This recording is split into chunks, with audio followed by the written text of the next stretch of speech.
감싸주사 그 은혜 주셨네. 못 박히신 두 손 나를 대신하셨네. 날 깨끗하게 하셨네. 그 용서와 사랑을 주셨네. 주님 보좌에 계신 귀한 어린 양 이 면류관 드립니다. 찬양 드립니다.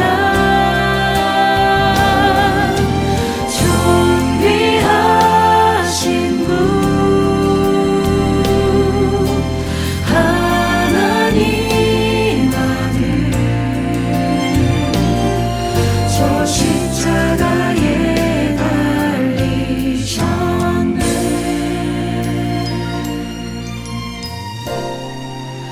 보좌에 계신 보좌에 계신 귀한 어린 양 이 면류관 드립니다. 찬양 드립니다.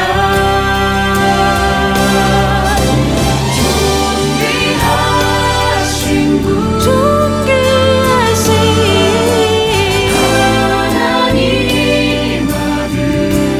하나님 아들 저 십자가에 달리셨네.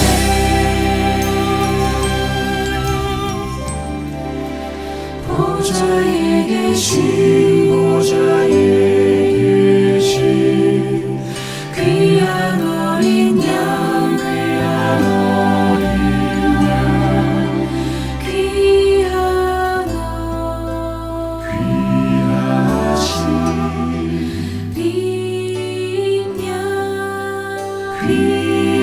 귀하신 주님.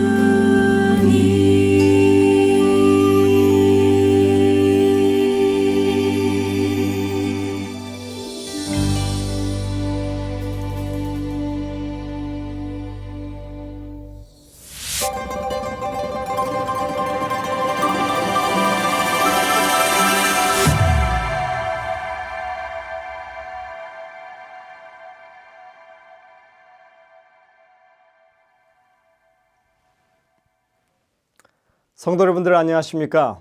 이 세리토스 교회 사경에 함께 하신 여러분들을 진심으로 환영합니다. 사경회 중에 맞는 귀한 안식일입니다. 이제 이 사경의 세 번째 시간이고요. 저녁 시간으로는 마지막 시간이 되겠습니다.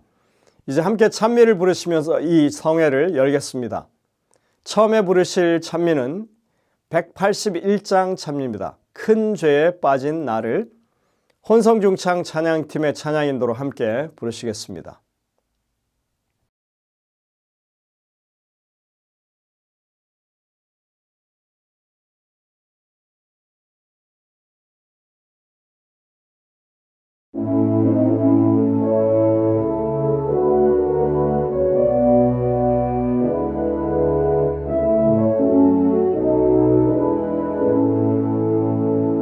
큰 죄에 빠진 나를 쫓아다니시오.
이어지는 찬미는 161장 찬미입니다.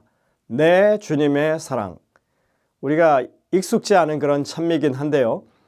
1절로만 되어 있는 찬미라서 두 번을 연속해서 부르도록 하겠습니다.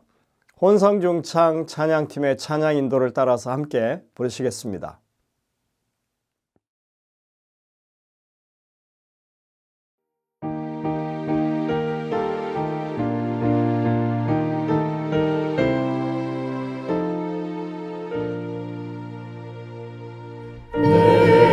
주님의 사랑 하늘과 같이 높다 저 바다 그보다도 깊은 그 사랑 나 천하고 약해 아무런 값 없어도 그 크신 사랑이 가르쳐 주시네 그 사랑 내 주님의 사랑 하늘과 같이 높다 저 바다 그보다도 깊은 그 사랑 나 천하고 약해 아무런 값 없어도 그 크신 사랑이 가르쳐 주시네 그 사랑.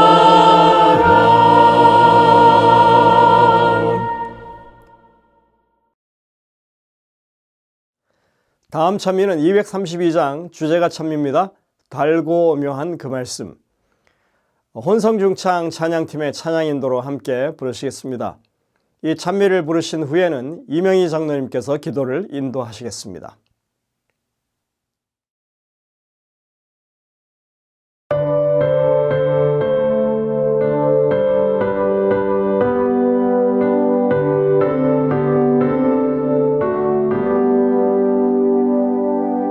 달고 묘한 그 말씀 생명의 말씀은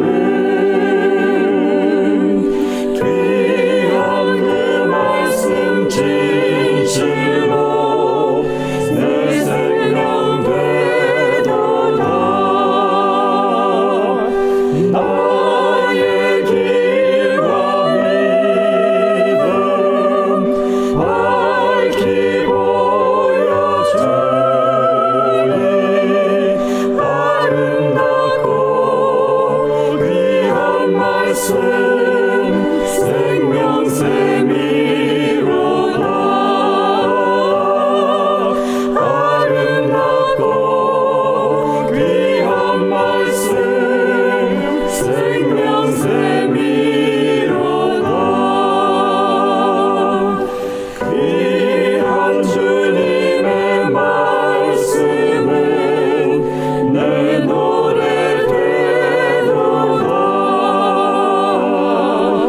오늘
사랑의 하나님 감사합니다. 안식일 첫 시간 우리 세르토스 교회 모든 성도님들이 한마음으로 은혜의 말씀을 듣고 깨닫게 인도하여 주심을 감사드립니다. 주님이 다시 오실 날이 거의 가까이 이르게 된 이때에 홍수로 모든 만물이 멸망된 그때 하나님께서 어떻게 노아의 가족을 구원하셨는지 깨달아 배워서 이 세상 마지막 때에 어떻게 하는 것이 구원의 길이요 생명의 길이요 구원의 은혜를 어떻게 받아야 하는지 밝히 깨달아 알게 도와주시옵소서. 오직 구원의 주 예수 그리스도를 믿음으로만이 구원을 얻는다고 매일매일 배우고 또 배우지만 우리의 마음은 구원의 확신이 들지 않는 부족함을 용서하여 주시옵소서. 이 사경회를 통해서 구원의 믿음을 확실히 깨닫고 오직 하나님께 감사와 찬양을 드리는 우리의 삶이 되도록 인도하여 주시옵소서. 은혜와 축복이 말씀을 듣는 우리 모두에게 임하여 주시옵소서. 이 세상은 우리가 감당하며 살아가기에 너무 힘듭니다. 경제적인 문제, 건강 문제, 서로 간의 갈등 문제. 하지만 이 세상을 바라보기보다 저 높은 하늘을 바라보며 주님이 주시는 은혜를 바라보며 주시는 축복 속에 살다 우리 모두 우리를 위해 준비하시는 영원한 하늘나라를 깊이 사모하며 매 순간 감사하며 쉬지 말고 기도하며 주신 축복 매일매일 기뻐하며 살아가게 인도하여 주시옵소서. 말씀 후에 축복하시며 성령의 감화 감동하심이 듣는 우리 모두에게 역사하여 주시옵소서. 예수님의 이름으로 기도드립니다.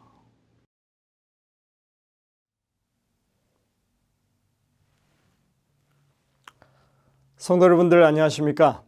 연일 계속되는 말씀으로 인해서 하나님의 은혜를 많이 맛보시리라고 생각이 됩니다. 오늘은 사경의 세 번째 날 저녁 시간으로는 마지막 시간이 되겠습니다. 말씀의 제목은 물 셀 틈 없는 하나님의 은혜입니다. 마지막 시대에 또 심판이 다가오는 때 하나님의 사랑이 어떻게 드러나는지 또 그것을 이해한 사람들의 삶이 어떤지에 대해서 우리가 잘 배우고 있습니다. 오늘은 노아의 방주에 관한 말씀이 되겠습니다. 이제 준비된 특창을 들으신 후에 목사님의 말씀을 듣도록 하겠습니다. 크신 은혜를 맛보시는 귀한 시간 되시기를 간절히 바랍니다.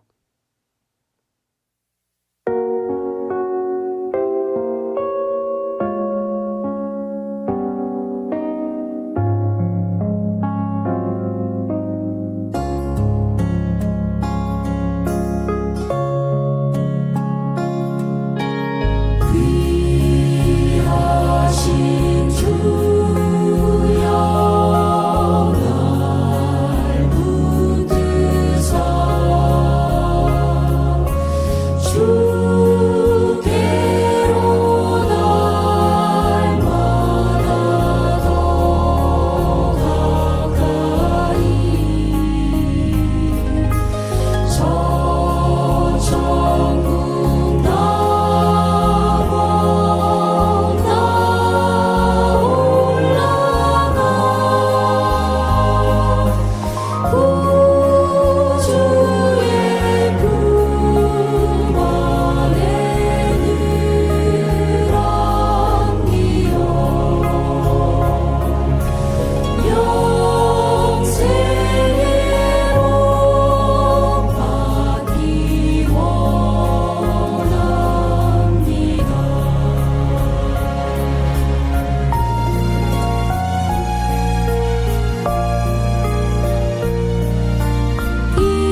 성도 여러분 안녕하십니까? 오늘 우리는 셋째 날을 맞이했습니다.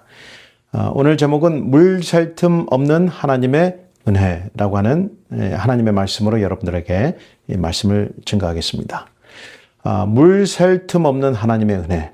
이것은 하나님의 은혜의 속성을 보여주는데 어느 것 하나 빠져나갈 수 없도록 완벽하게 감싸시는 이 하나님의 은혜를 가리킵니다. 한 가지 흥미로운 것은 그 은혜가 어디에서 베풀어지는가. 특별히 심판의 한가운데서 그 은혜가 베풀어진다고 하는 것은 오늘 우리에게 매우 복음적인 기별을 우리에게 증거하고 있습니다.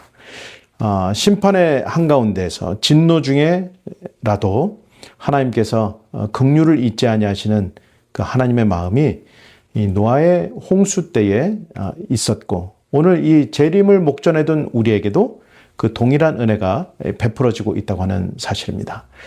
그러므로 어떤 면에서는 이 심판의 기별이라고 하는 것이 어떤 이들에게는 엄중하고 무섭고 또는 운명을 결정짓는 아주 중요한 시간으로 다가오지만은 그러나 우리의 것을 들여다보고 또 하나님의 사랑의 속성을 우리가 충분히 이해한다고 하면 여전히 하나님께서는 우리 곁에서 그 일을 돕고 계시는 은혜의 모습을 우리에게 보여주고 있습니다.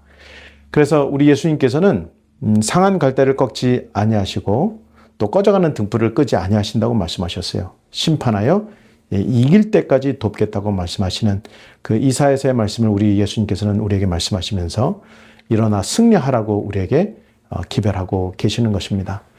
오늘 이 방주를 만드는 이 노아의 모습을 통해서 그의 할아버지들의 믿음의 할아버지들이 있었죠. 에녹의 모습, 또 그의 증조 할아버지였던 무드셀라의 모습, 또 그리고 이 노아의 때에 임한 그의 심판의 메시지, 이런 모습들을 바라보면서 노아는 하나님의 심판에 대해서 그가 어떻게 이해했는가 저희가 함께 더 자세히 살펴보도록 하겠습니다. 오늘 본문 말씀은 창세기 6장 11절로 15절 말씀입니다. 그때에 하나님 앞에 부패하여 포악함이 땅에 가득한지라 하나님이 보신즉 땅이 부패하였으니 이는 땅에서 모든 혈육 있는 자의 행위가 부패함이었더라. 하나님이 노아에게 이르시되 모든 혈육 있는 자의 포악함이 땅에 가득함으로 그 끝날이 내 앞에 이르렀으니 내가 그들을 땅과 함께 멸하리라. 너는 고페르 나무로 너를 위하여 방주를 만들되 그 안에 칸들을 막고 역청을 그 안팎에 칠하라. 내가 만들 방주는 이러하니 그 길이는 300규빗, 너비는 50규빗, 높이는 30규빗이라. 여러분, 우리가 이 며칠간 에녹의 삶을 바라보았고 또 이 무두셀라의 삶을 바라보았습니다. 오늘 우리는 이 노아의 삶을 저희가 함께 조명해 보기를 원하는데 하나님께서 이 노아를 선택하신 이유는 무엇일까요? 하나님께서는 왜 노아를 선택하셨을까요? 우리가 이 노아의 생애를 조금 자세히 들여다보면 노아에게 있었던 몇 가지 신앙적 특질들이 있습니다. 그 첫 번째가 무엇이냐면 노아는 증조 할아버지 에녹의 신앙을 그대로 물려받은 사람이라고 하는 것입니다. 다른 말로 무두셀라와 에녹의 신앙을 그대로 물려받은 사람이라고 하는 것입니다. 이 에녹의 특징이 있었다고 하면은 하나님과 동행했다라고 하는 것이죠. 창세기 6장 9절에 보면 이 노아의 특징 역시 그렇게 표현하고 있습니다.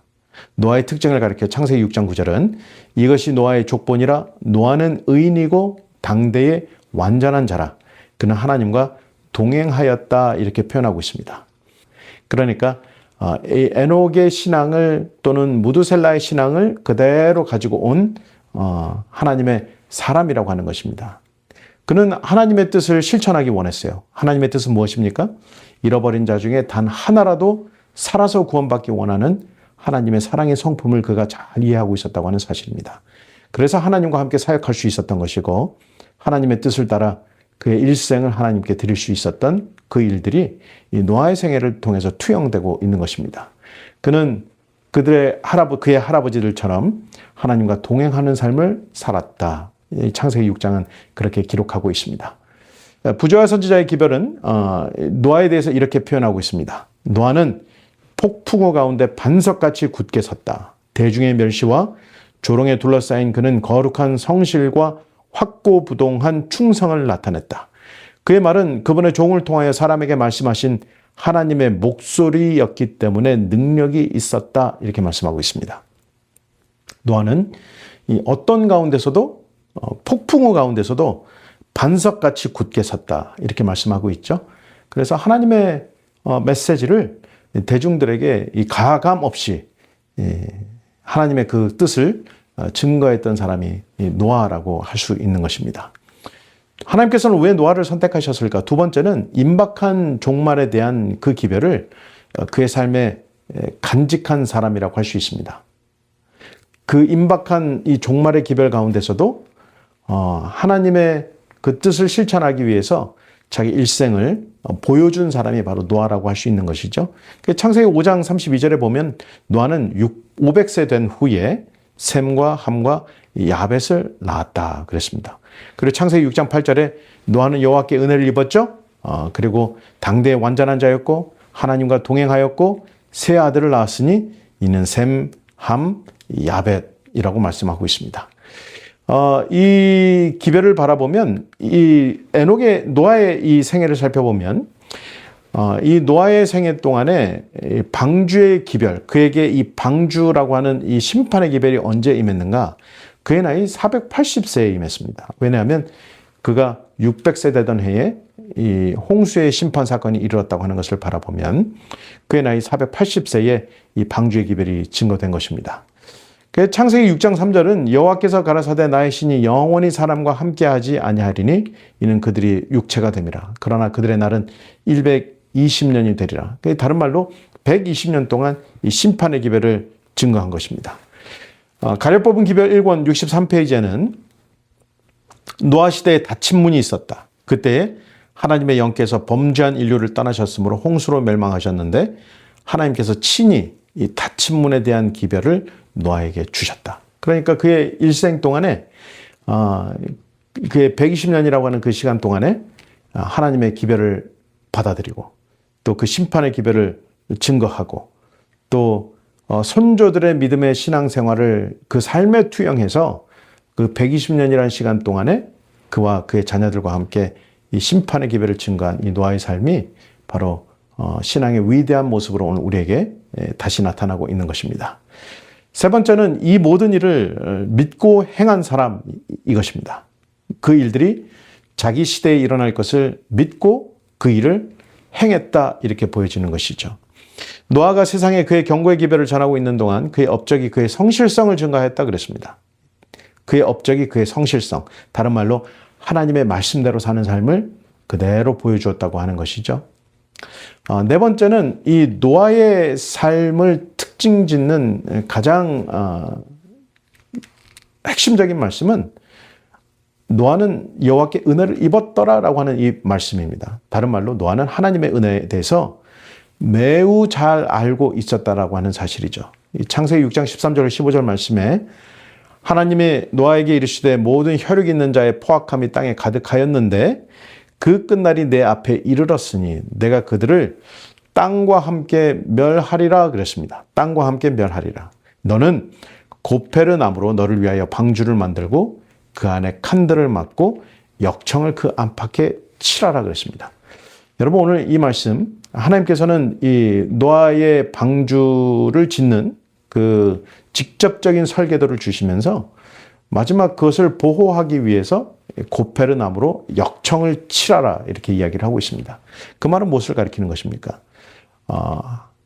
홍수처럼 몰려드는 그 물의 위험 앞에서 어떤 것도 들이닥치지 못하도록 지키시는 하나님의 세심한 보호와 배려를 우리가 느낄 수 있는 것입니다. 특별히 이 역청이라고 하는 이 단어는 히브리어로 코페르가 됩니다. 코페르.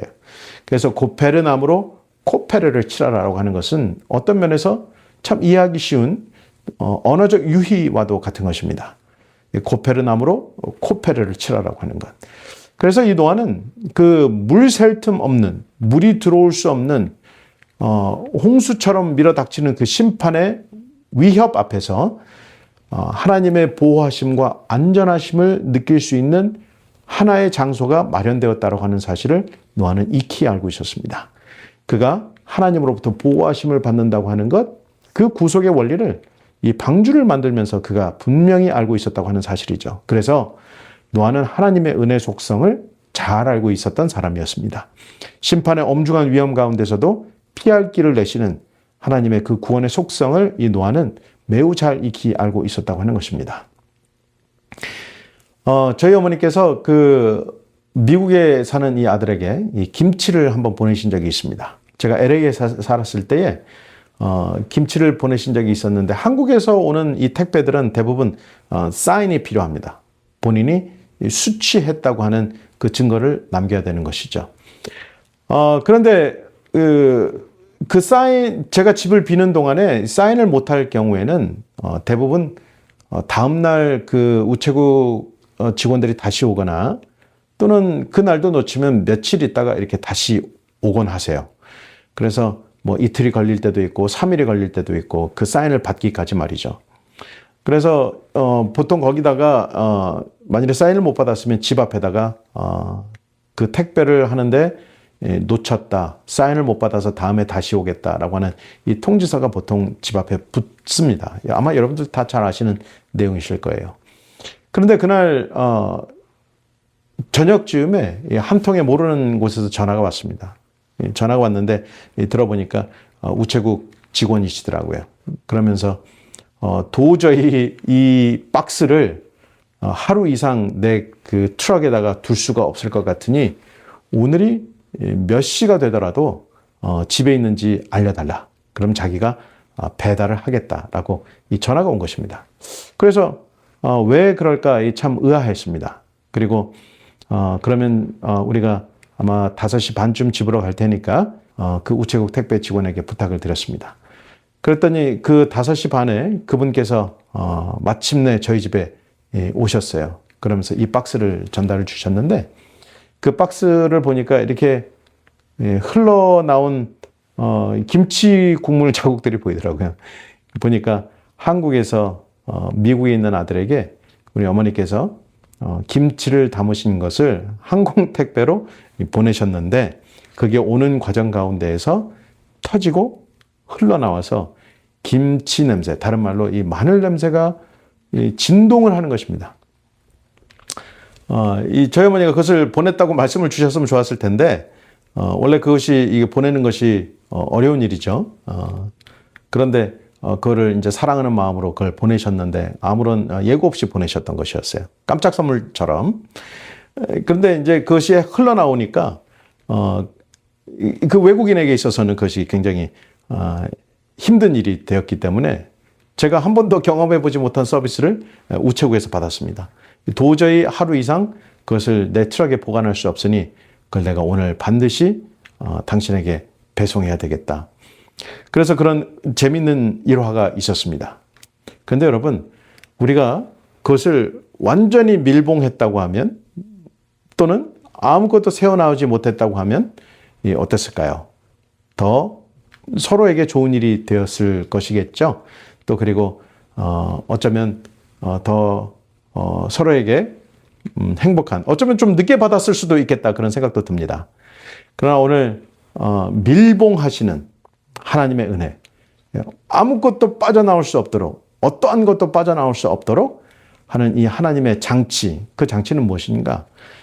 고페르 나무로 코페르를 칠해서 그것을 막으라고 말씀하셨습니다. 그것은 분명히 하나님의 은혜의 속성이라고 하는 것을 노아는 분명히 깨달았습니다. 그래서 성경 말씀 창세기 6장 8절은 노아는 여호와께 은혜를 입었더라 이렇게 표현하고 있습니다. 영문 번역에는 아마 여러분들께서 잘 아시는 내용일 텐데 But Noah found grace in the eyes of the Lord. 하나님의 눈에서 은혜를 보았다 이렇게 표현하고 있습니다. 그 심판의 엄중한 기별 앞에서 노아는 하나님의 속성과 그 은혜를 매우 잘 알고 있었다고 하는 사실을 가리키고 있습니다. 여러분 그 증거가 무엇인가?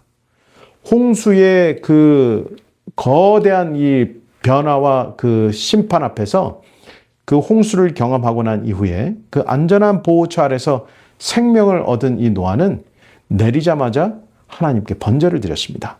부자선지자 105페이지에는 이렇게 말씀하고 있습니다. 방주에서 풀려나오는 기쁨 중에서도 노아는 은혜로운 보호를 베푸사 그들을 보존하신 그분을 잊지 않았다 이렇게 말씀하고 있어요. 그는 그같이 함으로 희생제를 드렸죠. 그같이 함으로 위대한 희생제물이신 그리스도께 대한 그의 신앙을 나타냈다. 이렇게 표현하고 있습니다. 자기를 보존하신 하나님의 은혜, 또 우리 생명을 살리신 하나님의 특별한 공간이 있었다고 하는 그 사실, 이것이 훗날 그리스도께서 우리를 위해서 어떤 은혜를 베푸실 것인가에 대한 명확한 이해를 가지고 있었다고 하는 것. 다른 말로 하나님의 은혜를 그가 깨달았다고 하는 사실, 그 사실을 오늘 우리에게 실제적으로 보여주고 있는 것입니다. 그래서 그 희생제물을 드림을 통해서 그리스도께 대한 그 믿음을 우리에게 보여주었다, 나타내었다, 이렇게 말씀하고 있습니다. 사랑하는 성도 여러분, 오늘 이 동일한 이 코페르, 그 물 셀 틈 없는 이 역청을 발라서 아무도 들어올 수 없도록 완전히 밀봉한 이 하나님의 은혜가 훗날 이 구약의 이 성막에서 그대로 나타납니다. 여러분이 아시는 대로 이 방주와 언약궤는 이 동일한 단어를 가지고 있습니다. 방주와 이 언약궤는 동일한, 이 ark라고 하는 이 단어는 이 동일한 단어를 가지고 있는데, 여러분 이 지성소의 이 언약궤의 그 시은좌, 은혜가 베풀어지는 그 장소에 하나님께서는 피를 뿌리라 그렇게 말씀하고 있습니다. 그것이 덮다, 덮개를 뜻하는 카포레트를 뜻합니다. 카포레트, 코페르 비슷하죠? 단어가 같은 단어입니다. 그래서 이것을 완전히 뿌려서 덮어버리는 그 하나님의 은혜. 노아의 당시에는 피로 그것이 노아의 당시에는 역청으로 하나님의 방주가 포장이 되었다고 하면, 지성소에 있는 이 언약궤에서는 하나님의 그 속죄의 피로 그것을 완벽히 감싸서 밀봉하는 그 모습을 오늘 우리에게 보여주고 있습니다. 이 알렉 모티어라고 하는 이 신학자는 이렇게 말씀했어요. 그의 책에서 우리의 신금을 울리는 아름다운 영어인 이 시은소는 사실상 덮개를 의미한다. 이 단어를 NIV 성경에서는 Atonement Cover라고 번역하는데, 속죄 덮개로 번역하는데, 그 이유는 이 속죄일의 죄를 덮는 대가로 지불되는 피를 그 덮개 위에 뿌렸기 때문이다.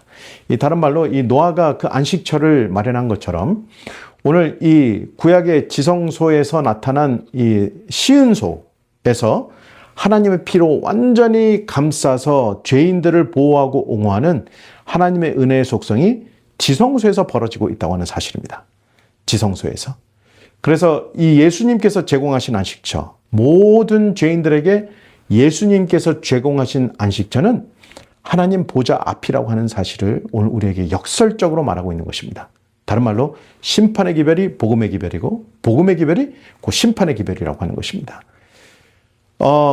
죄인이 하나님의 앞에 나아가는 그 죄인이 그 믿음으로 나아왔을 때 하나님께서 그의 모든 것을 완벽하게 감싸고 기억하지 않는다고 하시는 그 약속의 말씀대로 그렇게 피난처와 안식처를 얻는 이 일이 노아의 때에도 있었고, 구약의 시대에도 있었고, 오늘 이 하늘 지성소 시대에 살아가는 오늘 우리에게도 매일매일 일어나고 있는 이 사건이라고 하는 사실입니다. 바로 이것이 은혜고 복음이라고 하는 것이죠. 우리가 어제 살펴본 대로 계시록 3장 20절 말씀에 볼지어다 내가 문 밖에 서서 두드린다 이렇게 말씀하고 있습니다. 이 두드린다라고 하는 이 말씀은 히브리어 다파크라고 하는 것이죠. 그 knock 또는 두드리다, 세게 두드리다라고 하는 것입니다. 여러분, 이렇게 문을 세게 두드리시는 이유는 무엇일까요? 성경에서 우리 예수님께서 이렇게 문을 세게 두드리신다고 하는 이 장면은 저로 하여금 이 말씀을 묵상할 때마다 유월절 전날 밤에 그 긴박한 사건을 저로 하여금 늘 떠오르게 합니다. 여러분, 만일에 우리가 애굽에 있었고 우리가 그 유월절에 그 심판의 기별을 받았다고 하면 문의 임방과 설주에 어린 양의 피를 뿌려서 그 집에 거하는 식구가, 그 장자가 생명을 얻는다고 할 때 여러분 같으면 그 기별을 받아들이는 즉시 무엇을 하시겠습니까? 저 같으면 우리 집 먼저 그 일들을 해놓고 집집마다 돌아다닐 것 같은 생각이 들어요. 집집마다 돌아다니면서 아는 지인들을 통해서 그 일을 했냐, 또 그 일을 하면 믿어도 본전이니까, 믿지 않아도 해도 본전이니까 그 일을 하면 어떠냐, 이렇게 설득하고 다녔을 것 같은 생각이 들어요. 제가 만일에 그날 밤 이스라엘 백성이라고 하면 말이죠. 그래서 이 집집마다 문을 두드리면서 그 일을 했을 것 같은 생각이 들어요. 그래서 출애굽기 12장에 보면 그 6월절에 그 긴박한 사건을 이렇게 표현하고 있습니다. 너희는 너희 각자가 어린 양을 잡을지니 각 가족대로 그 식구를 위하여 어린 양을 취하라 그랬어요. 그 피를 양을 먹을 집 좌우 문설주와 임방에 바르고 너희는 그것을 이렇게 먹으라고 이야기했어요. 여호와의 6월절이라 그 피가 너희가 사는 집에 있어서 내가 피를 보면 넘어가겠다고 말씀하셨습니다. 그래서 이 너희가 사는 집, 이 양을 먹을 집, 거기서 그것을 먹으라 이렇게 말씀하고 있습니다. 그럼 여러분 라우디게아 교회에서 우리 예수님께서 그 문을 열면 나와 함께 먹겠다라고 하는 사실 그 의미는 6월절의 그 긴박한 사건을 또한 우리에게 보여주고 6월절의 그 풍성한 의미, 하나님의 집에 거할 때, 너희가 사는 집에 거할 때 어린 양을 받아들이는 그 결과로 말미암아 생명을 얻겠다고 하는 그 동일한 메시지가 이 마지막 시대에도 그대로 펼쳐지고 있는 것입니다. 이 그는 나와 더불어 먹으리라라고 하는 이 데이프노라고 하는 이 단어, 계시록 3장 20절의 이 단어는 저녁 만찬을 가리킵니다. 그리스 문화에는 세 가지 식사 유형이 있습니다. 첫 번째는 아침 식사가 있어요. 두 번째는 점심 식사가 있습니다. 세 번째는 저녁 식사가 있습니다. 그런데 우리 예수님께서 라우디게아 교회에 말씀하시기를 그는 나와 더불어 먹으리라라고 하는 이 말씀은 저녁 식사를 가리키는 말씀입니다. 그런데 그 헬라 문화에서 저녁 식사는 어떤 것을 가리키냐면 종들이 와서 fully serve하는, 완벽히 serve하는, 그들의 손을 닦아주고 또 그들의 발을 씻기고 또 그들에게 차례대로 음식을 갖다 줘서 그들을 먹이는 그 종의 어떤 모습, 그래서 이 종의 모습을 우리에게 보여주고 있는 것입니다. fully support를 받는 것입니다. 그런데 그는 나와 더불어 먹으리라고 하는 이 표현이 이 저녁 식사의 만찬, 종이 주인을 섬기듯 그 초청 게스트를 섬기듯 그 저녁 식사의 만찬을 오늘 우리에게 보여주고 있는데 흥미롭게도 우리는 6월절에 만찬을 베푸신 예수님의 모습을 요한복음 말씀에서 우리가 살펴볼 수 있습니다. 요한복음 말씀에 이렇게 말씀하셨죠. 저녁 잡수시던 자리에서 일어나 겉옷을 벗고 수건을 가져다가 허리에 두르시고 이에 대야에 물을 담아 제자들의 발을 씻기시고 그 두르신 수건으로 씻기기를 시작하였다. 이렇게 말씀하고 있습니다. 그것으로 씻기는 것으로 끝나지 아니하였어요. 요한복음 13장의 기별을 우리가 조금 더 살펴보면 이렇게 말씀하고 있습니다. 내가 진실로 진실로 너에게 이르노니 나를 영접하는 자는 나를 보내신 이를 영접하는 것이니라. 다른 말로 이 식사를 하시면서 무엇을 말씀하고 있습니까? 이 영접하는 것에 대한 중요성. 나를 영접하라고 우리 주님께서는 말씀하고 계시는 것입니다. 이 장면이 마치 계시록 3장 20절에 라우디게아 교회에 주시는 메시지와 동일한 메시지를 주고 있는 것입니다. 그러므로 이 마지막 시대의 기별이 무엇인가 하면 우리가 얼마나 하나님 앞에 우리의 의의 옷을 지키면서 날마다 살아가는가, 재림의 준비를 하며 부끄럽지 않게 그 재림을 기다리며 사는가, 이것이 이 마지막 시대의 가장 중요한 기별이라고 하는 것. 또 우리로 하여금 깨끗게 씻어서 하늘까지 데리고 가시는 우리 예수님의 지성소 사역을 또한 우리에게 그대로 보여주고 있는 심판의 기별, 또 은혜의 기별, 사랑의 기별이라고 하는 것입니다. 그래서 우리가 예수님께서 마련하신 그 거처, 예수님께서 제공하신 그 안식처, 마치 노아가 역청으로 칸들을 막아서 어떤 물도 새어 들어올 수 없는 그 은혜의 공간을 만들었던 것처럼 우리 예수님께서 그렇게 만드신 그 집 안에 우리가 날마다 머물러 있는가, 이것을 살피는 일은 매우 중요한 일입니다. 그러므로 여러분들께서 날마다 확인하셔야 될 일이 있다고 하면 내가 예수님께서 마련하신 그 은혜의 자리에 내가 날마다 있는가, 또 그 안전한 그 거처 안에 그분의 피로 완전히 봉해진 죄인을 위하여 마련하신 그 안식처 안에 우리가 날마다 나아가는가, 이것을 우리가 이 날마다 확인해야 될 줄로 믿습니다. 그래서 계시록 3장 20절 말씀에는 다시 말씀하기를 내가 문 밖에 서서 두드린다 이렇게 말씀하고 계십니다. 우리가 그 안에 살아있는지, 또 예수님께서 마련하신 그 거처 안에 우리가 안전하게 있는지를 우리 주님께서는 날마다 확인하기를 원하신다고 하는 사실입니다. 그래서 우리가 예수님을 열어드릴 때 우리는 6월절에 희생양 되시는 예수님으로 말미암아 우리가 먹고 우리 예수님을 영접하는 증거로 말미암아 우리가 그것을 함께 먹고 마시는 그 화목의 시간을 누리게 될 것을 우리에게 거듭 말씀하고 계시는 것입니다. 부자 선지자 102페이지는 이렇게 말씀하고 있습니다. 홍수 전에 하나님께서는 백성들이 회개하여 임박한 멸망을 피할 수 있도록 하기 위하여 노아를 보내어 세상을 경고하셨다 그랬습니다. 그리스도의 재림의 시기가 가까워짐에 따라 주께서는 그 큰 사건을 위하여 준비하도록 당신의 종들을 보내시사 세상을 경고하신다. 많은 사람들이 하나님의 율법을 범하는 생애를 살고 있고 이제 그분은 긍휼 가운데서 하나님의 신성한 계명에 순종하도록 그들을 부르고 계신다. 그러므로 하나님께 대하여 회개하고 그리스도를 믿는 믿음으로 말미암아 그들의 죄를 버리는 자들은 모두 용서를 받는다. 이렇게 말씀하고 있습니다. 여러분, 노아의 때도 마찬가지였고 지금 이때도 마찬가지인 것입니다. 노아가 그 엄중한 가운데서도 역청으로 고페르나무로 코페르를 치라라고 하는 그 하나님의 은혜를 발견했던 것처럼 오늘 이 시대에 카포레트, 지성소에서 완전히 그리스도의 보혈의 피로 말미암아 밀봉된 죄인을 향한 하나님의 은혜를 오늘 역시 우리에게 보여주고 있습니다.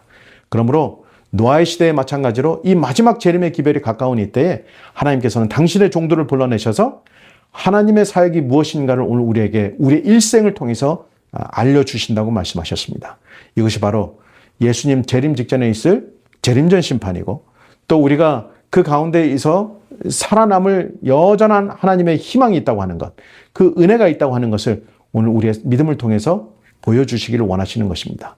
그러므로 단 한 가지 확실한 것은 이 재림이 가까운 이때에 우리가 더 하나님의 보좌 앞으로 나아가야 할 것입니다. 그것이 심판이 벌어지는 장소일 수 있지만은 그러나 누군가에게는 은혜가 베풀어지는 장소이고 모든 죄가 용서함을 받는다는 그 믿음의 고백을 우리 하나님께서 친히 받으시겠다고 하는 것, 그 약속이 있는 장소라고 할 수 있습니다. 그래서 노아가 그 엄중한 가운데 하나님의 은혜를 발견한 것처럼 오늘 이 마지막 시대에 재림을 준비하는 이 시대에 우리가 예수님의 하늘 지성소 사역을 통해서 하나님의 은혜를 더 발견하는 우리 모든 재림 교인들 또 특별히 세리토스 교회 성도님들 되기를 간절히 바랍니다. 오늘 말씀을 마치겠습니다. 하늘아버지, 저희들에게 오늘 은혜의 기별을 주신 것 이내 감사합니다. 노아가 그 곤란한 가운데서도 엄중한 심판의 위기 가운데서도 하나님의 사랑과 은혜를 깨달았던 것처럼 그리고 하나님께서 마련하신 안전한 거처에 거한 것처럼 오늘 우리에게 동일한 은혜를 주신 것 이내 감사합니다. 이 마지막 시대에 우리 주님께서 예수님의 피로 흘리신 그 귀한 보혈 아래 우리를 부르셨습니다. 그러므로 거기에 희망이 있고 평안이 있으며 우리에게 구원이 있는 줄을 우리가 믿습니다. 아버지, 저희가 어디에 거하지 아니하고 그 안전한 물 샐 틈 없는 그 은혜, 죄악의 조수가 밀려 닥치는 그 가운데에서도 안전한 피난처 되는 주의 십자가 아래 거할 수 있도록 우리 모두의 믿음을 지켜 주시옵소서. 이 모든 말씀 우리 주님 예수님의 이름으로 기도합나이다. 아멘.